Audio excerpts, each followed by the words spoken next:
A pleasant day to each and everyone. My name is Almar Jude A. Baleros, a BSCE-1B student from Eastern Visayas State University, and today we're going to talk about civil engineering, sustainability, and the future, and civil engineering and environmental science. So, sustainability is defined as to perform activities without any depletion of resources as well as without bringing any harmful effects on the environment.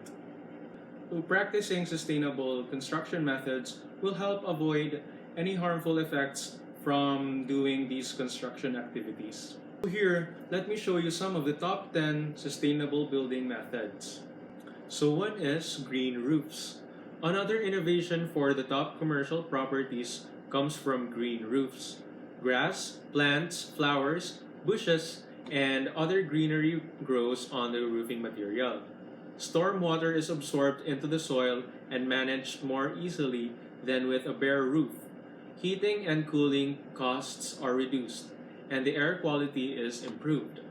So another is passive solar. Another way to leverage a sustainable solar energy source is to construct the building based on the passive solar concept. The facility's location and design maximize solar energy for heating during winter while reducing its impact during warmer months. So a passive solar building is designed and built based on utilizing the constants within the surrounding environment, centered around the movement of the sun. So at this point, let us talk about civil engineering and environmental science. So the civil engineering profession is not only concerned with building infrastructures, but they are also concerned with the build of the environment. Today, civil engineers and environmental scientists are creatively and innovatively mastering the demands, the rapidly growing demands of business, culture, environmental influences, and other new materials.